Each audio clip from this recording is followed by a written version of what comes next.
देश के अंदर 90% पोल्ट्री फार्म छोटे छोटे 5,000 के अंदर के किसान हैं। 10% होगा जो बड़े किसान हैं। ऐसी स्थिति में जब हम 22 अक्टूबर को ही एडवाइजरी जारी किया, अगर राज्य सरकार या दिल्ली सरकार उस एडवाइजरी के तहत अपने को अलर्ट रखता तो ये पैनिक ना होता। आज भी मैंने पत्र लिखा है माननीय मुख्यमंत्री जी को। इसके पहले 8 तारीख को हमारे सेक्रेटरी ने इन एडमिनिस्ट्रेटर और चीफ सेक्रेटरी को पूरे देश को पत्र लिखा।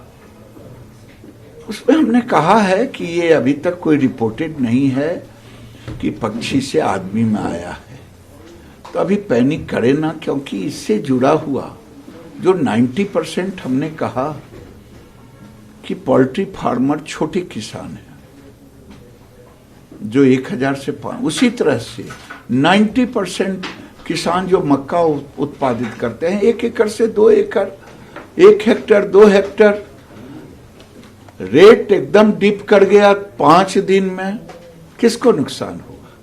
उस गरीब पोल्ट्री फार्मर को, उस गरीब किसान को।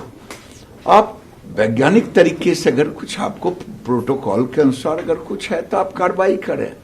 तो चिकन अंडा खाने से कोई डरने की जरूरत नहीं है लोगों को? कोई डरने की जरूरत नहीं है, क्योंकि पशु विश्व संगठन ने कहा है 70 डिग्री टेम्परेचर पर खूब बढ़िया से पका के खाएं। अब भारत का खाना जो भी पकता है ऑलमोस्ट पूर्ण पकाते हैं तो 70 से ऊपर ही रहता है। सर, एक सवाल और जम्मू कश्मीर में 64% कमी आई है आतंकवादी घटनाओं में।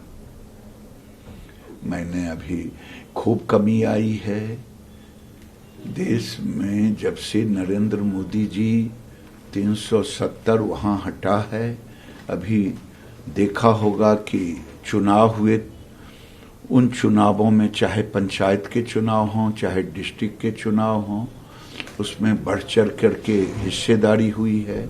लोगों को समझ में आई है कि ये जो पहले की सरकारें लोगों में भ्रम फैलाती थी, रीजनल सरकारें, चाहे जिनकी सरकारें हों, मुफ्ती की हों चाहे फारूक साहब का, अभी विकास की चर्चा करते हैं, लोग उसे पसंद कर रहे हैं। इसीलिए आज हर चीज वहां संतुलित और सामान्य होते जा रहा है। आप लगातार जीत गिना रही है, बीजेपी तोड़फोड़ करने बंगाल आ रही है, बिना मतलब की राजनीति शुरू कर रही है, बिल्कुल हमलावर है बीजेपी पर।